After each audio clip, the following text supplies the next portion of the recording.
muito feliz de estar aqui, a convite do DACLOB, a quem eu agradeço na presença em nome do Paolo Casadei. E nós vamos hoje tratar sobre alimentos. Em razão do nosso tempo, nós vamos tratar sobre a matéria introdutória sobre os alimentos. Primeiramente, nós precisamos deixar claro que essa matéria de alimentos é referente exclusivamente aos alimentos que tem a origem no direito de família. Então, a gente precisa fazer esse corte metodológico e eu vou explicar justamente esse conceito de alimentos, a sua classificação, a característica e também as pessoas obrigadas. Quando a gente fala em alimentos, inicialmente o leigo ele entende que alimentos seriam as prestações pagas para custear as despesas com alimentação, mas não é esse o nosso conceito jurídico de alimentos.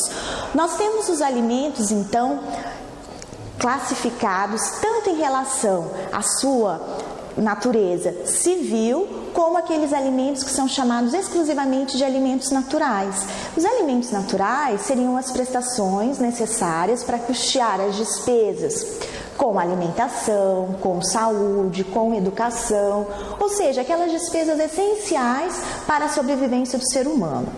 Por outro lado, nós temos os alimentos chamados civis. Os alimentos civis, eles são as prestações necessárias para custear todas as despesas que o ser humano precisa. E nisso está inserido, inclusive, lazer e despesas referentes ali ao padrão social daquela pessoa. E o Código Civil Brasileiro, em 2002, ali no seu artigo 1694, ele protege, ele assegura justamente o pagamento desses alimentos civis. Então, quando a gente fala em alimentos no direito de família, a regra é que sejam prestações suficientes para custear todas as despesas daquele ente familiar.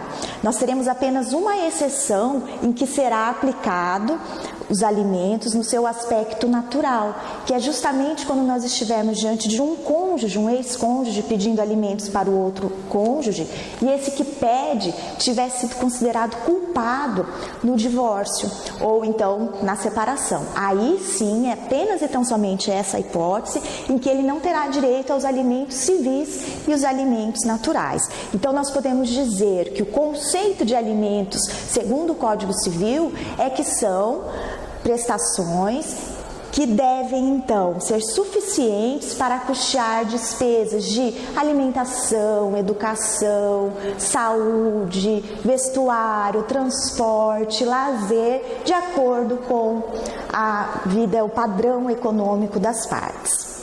E aí a gente passa para uma segunda fase, que é uma outra classificação dos alimentos, então, que são relacionados à sua origem. Então, quando a gente fala alimentos, a classificação dos alimentos quanto à natureza, ela pode ser, então, natural, como eu disse, e civil. Já em relação à origem, nós temos três espécies de alimentos. Nós vamos ter os alimentos chamados legítimos, depois nós vamos ter os chamados alimentos indenizatórios e os alimentos contratuais. Os alimentos legítimos são aqueles que têm a sua origem dentro das relações familiares.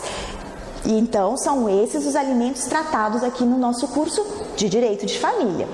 Por outro lado, nós temos os chamados alimentos indenizatórios, que têm a sua origem no cometimento de um ato ilícito.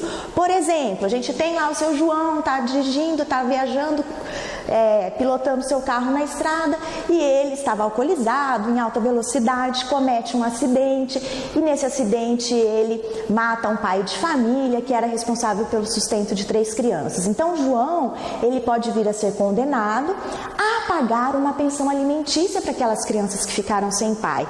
E esses alimentos, então, são chamados alimentos indenizatórios. Vejam, não há nenhuma relação de parentesco entre João e os filhos da vítima, porém, João cometeu um ato ilícito, causou dano, houve um nexo causal e ele tem que pagar esses alimentos que terão, então, esse caráter indenizatório. E, por fim, os alimentos eles podem ter natureza contratual. Então, as partes, elas fixam esses alimentos por iniciativa, em razão da sua vontade, e esses alimentos então nascem simplesmente da vontade, são os chamados alimentos contratuais. É possível que esses alimentos inclusive sejam acordados entre pessoas da mesma família, sim, e também estranhos. A Maria resolve ajudar a filha de uma amiga e aí assume uma obrigação de pagar alimentos, e esses alimentos serão considerados contratuais. O interessante é dizer que a Constituição Federal, ela dá uma proteção especial para a obrigação alimentar. Os alimentos, como são prestações tão essenciais para a sobrevivência, eles têm uma proteção distinta, já que é a única possibilidade de prisão civil em caso de inadimplemento da obrigação. Então, a Constituição, ela permite que aquele que se obrigou, que foi obrigado a pagar alimentos e não cumpriu, ele pode ser preso. Veja, há uma grande discussão no sentido de qual tipo de alimentos que permite essa prisão. A Constituição, ela não classifica os alimentos, ela simplesmente fala que o inadimplemento da obrigação alimentar permite a prisão. Porém, a doutrina vem de forma clássica, de forma tradicional há muito tempo, admitindo que essa prisão seja possível tão somente na hipótese de inadimplemento de obrigação alimentar nascida nas relações familiares, ou seja, alimentos legítimos. Mas essa interpretação, ela está sendo superada. Nós já temos vários julgados que estão permitindo a prisão também na hipótese de inadimplemento de obrigação alimentar de natureza indenizatória. Veja, a sobrevivência daquelas 3 crianças que nós mencionamos no nosso exemplo, ela também merece a proteção constitucional, porque lá não está dito que isso é só para alimentos legítimos. E nós temos uma mudança agora na doutrina que se deu em razão do projeto do Código de Processo Civil, que se tornou lei, né? Passou a ter sua vigência agora em março de 2015, porque num projeto que foi apresentado na Câmara dos Deputados, havia essa previsão expressa, ali no artigo 525, de que seria possível a prisão em virtude do inadimplemento da obrigação alimentar, independentemente da origem desses alimentos.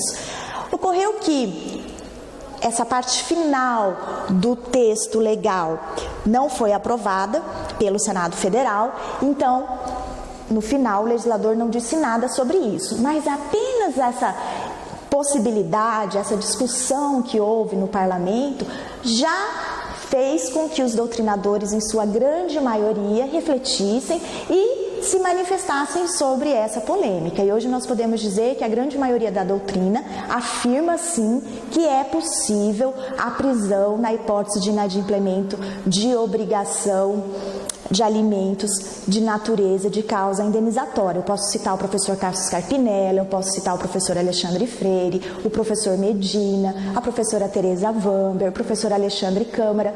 Todos eles, ao comentarem o Código de Processo Civil, já têm dito isso.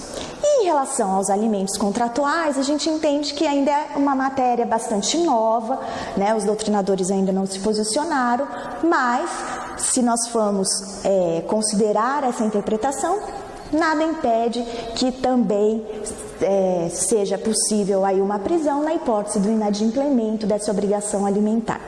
Então, a primeira característica que realmente diferencia a obrigação alimentar de outras obrigações civis é essa possibilidade de prisão. E aí a gente vai passar para as outras características, justamente para demonstrar que os alimentos têm uma natureza bastante peculiar e uma proteção especial do legislador. Primeiro a gente tem que dizer que os alimentos, eles são personalíssimos. Então, se sou eu que estou precisando de alimentos, a minha irmã não pode ajuizar uma ação para mim. Eu que vou ter essa capacidade, essa legitimidade. Então, quem vai pedir é quem está precisando. A gente não pode um terceiro vir fazer esse pedido. Os alimentos, e aí eu estou dizendo sobre os alimentos legítimos. Essa classificação é justamente para os alimentos com causa nas relações familiares. Eles podem ser também recíprocos. Todo mundo que tem direito de receber alimentos pode também ter que pagar. Então, as pessoas vão ter obrigações recíprocas ali. Os alimentos, eles são atuais. Isso Isso quer dizer o quê? A gente recebe a pensão alimentícia para viver naquele mês, diferente da nossa verba salarial. A gente sabe que a gente trabalha e daí a gente recebe no final do mês. Os alimentos não. Primeiramente a gente recebe e depois nós vamos viver. Ele é utilizado para que a gente viva naquele momento. Os alimentos, eles são impenhoráveis, incompensáveis e inalienáveis. Então, a verba alimentar não pode ser penhorada, a gente não pode compensar uma obrigação alimentar com um débito do credor, nada disso é permitido em razão de disposição expressa na lei. Depois nós temos também que os alimentos são irrepetíveis. Isso é, uma vez pagos, não se admite a devolução. Porque, já que eles são pagos para a pessoa sobreviver, ela utilizou aquele valor para sua sobrevivência e não é possível que ela devolva. Então, nós vamos observar alguns casos aí no estudo mais aprofundado do Instituto de Alimentos em que não há a possibilidade de se pedir a devolução daquele valor que foi pago. Então, se a gente tem um processo judicial e é determinado numa decisão inicial, uma tutela de urgência, que alguém pague alimentos para outro e no final o juiz venha reformar essa decisão na sentença, ele não vai poder pedir que seja devolvido aqueles alimentos pagos, justamente porque não é da característica dos alimentos. Outra questão interessante em relação aos alimentos é que eles são irrenunciáveis. Então, o Código Civil diz que a gente não pode renunciar ao direito de alimentos. O que é possível ser feito é dispensar. Isso quer dizer, eu não estou precisando, então agora eu não vou pedir. Mas a gente não pode renunciar. E isso aí vocês encontrarão na doutrina que foi uma novidade do Código Civil de 2002. Porque antes disso, a jurisprudência permitia que fosse renunciados alimentos entre cônjuges. Não podia ser renunciados alimentos entre parentes, ascendentes, descendentes, mas alimentos entre cônjuges era possível. Isso era muito interessante porque facilitava os acordos nos processos de separação e divórcio que nós fazíamos. Então, um cônjuge não precisava, ele já falava, olha, renuncio o meu direito a alimentos, e o outro já ficava tranquilo que ele não sofreria no futuro uma ação de alimentos, numa hipótese de separação, por exemplo. Hoje isso não é mais possível. Então, essa cláusula, se for colocada num processo de separação ou divórcio, será considerada não escrita, porque, na verdade, se está apenas dispensando. Se for numa separação judicial, por exemplo, se dispensar e não houve o divórcio ainda, e no futuro o ex-cônjuge precisar, ele pode ainda, em razão do princípio da solidariedade que fundamenta esse Instituto dos Alimentos, pedir alimentos para o seu ex-cônjuge, repito, se não tiver acontecido ainda o divórcio. Além disso, os alimentos eles são considerados transmissíveis. Essa também é uma novidade do Código Civil de 2002, porque antes eles eram considerados intransmissíveis. E aí, logo quando nós tivemos a vigência do Código Civil, isso em 2003, houve uma grande confusão na interpretação do que seria essa transmissibilidade da obrigação alimentar. Veja só o exemplo que o professor Francisco Carralho cita. Imaginem só, o seu João, ele tinha sido casado com a dona Maria, e lá no processo deles de divórcio, o seu João assumiu a obrigação de pagar a pensão alimentícia para a dona Maria, sua ex-mulher. E aí seu João vem a falecer, não deixa descendentes, não deixa ascendente, deixa só sua atual cônjuge, dona Neuza. Então, num primeiro momento, se interpretou que aquela obrigação que era atribuída para o seu João transmitiria-se para a dona Neuza, que era a única herdeira de seu João. Imaginem, a atual mulher tendo que colocar a mão no bolso e pagar a pensão alimentícia para a ex-mulher. Isso não se coadunava com o sistema, né? E a gente pode imaginar que essas duas senhoras provavelmente iam ter conflitos, enfim, isso não seria interessante para o sistema. E realmente não era essa a interpretação devida da transmissibilidade da obrigação alimentar, porque nós sabemos que lá no direito sucessório nós temos uma regra, um princípio de que as obrigações deixadas pela pessoa que falece, elas não são suportadas pelos herdeiros com seu patrimônio pessoal, elas são suportadas na força da herança. Então, é o espólio, na verdade, ou seja, aquele patrimônio deixado pelo devedor de alimentos que vai responder por aquela obrigação. Então, na matéria de alimentos, isso se repete. Jamais o herdeiro vai ter que pagar aquela obrigação alimentar. Ele simplesmente vai utilizar o patrimônio, se existente, né, se aquele obrigado tiver deixado na morte. Então é sempre essa transmissão, repito, ela é na força da herança, não é que ela vai atingir o patrimônio dos herdeiros. Então isso é bastante importante. Então vejam, além disso, os alimentos têm também como característica a alternabilidade. Eles podem ser pagos em espécie, então eu posso pagar a escola, posso pagar o plano de saúde em dinheiro, ou eu posso me responsabilizar ali também para que um filho venha e resida na minha casa, eu suporte todas as despesas. Então ele pode ter essa alternativa, ele ser alternativo no que diz respeito à forma de pagamento. Porém, uma vez fixado, por exemplo, uma decisão judicial, ele vai ter que ser pago e cumprido exatamente daquela maneira. Então nós temos essas características que realmente vão permitir que na prática um processo, de inadimplemento de obrigação alimentar seja distinto das outras obrigações de natureza civil.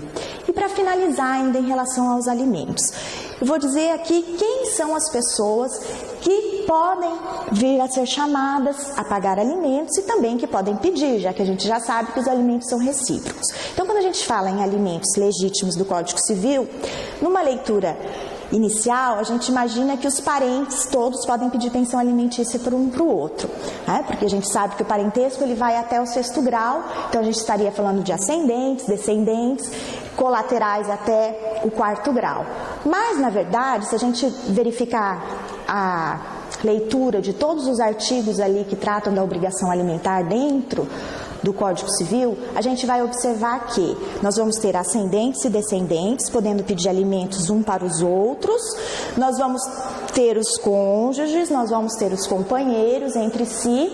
E em relação aos colaterais, entende-se que a gente só pode pedir para os irmãos, tá? Então a gente não poderia pedir para um tio, por exemplo. Nós não temos ainda uma interpretação nesse sentido. E também é possível que seja pedido para o pai e também para os avós. Os avós, eles têm uma responsabilidade alimentar complementar e subsidiária. Então, se esse pai não pode pagar, o pai não trabalha, o pai não estuda, o pai é incapaz, os avós podem vir assumir essa obrigação alimentar. Ou então, se o que esse pai pode contribuir é insuficiente, os avós podem ser chamados para complementar. Isso é uma teoria que não é antiga, mas a gente ainda não tem nenhum caso decidido a título de um precedente forte pelo STJ. Nós temos decisões em sentido positivo, em sentido negativo, mas pela melhor doutrina entende-se que é sim possível e que é previsto no artigo 1694 essa obrigação alimentar dos avós. E aí, só para finalizar, eu queria deixar claro a distinção entre dever alimentar e obrigação alimentar. Então, dever alimentar e obrigação alimentar. Quando a gente fala em dever alimentar, eu ainda estou na esfera de um dever moral. Então a gente sabe que os pais têm que sustentar os filhos têm que contribuir com o sustento dos pais idosos, mas nós não temos uma decisão judicial, nenhum contrato obrigando. Então, dever alimentar, a pessoa vai cumprir espontaneamente. Quando aquilo virar um processo judicial, entrar com uma ação de alimentos, aí vira obrigação alimentar. E aí é matéria para uma próxima aula. Como que esses alimentos vão ser fixados, qual o valor que ele vai ser fixado, se eles podem ser alterados, se ele não for pago, quais as formas de execução. Isso a gente vai deixar para uma próxima aula. Por hoje é só, bom estudo para vocês e muito obrigada pela atenção.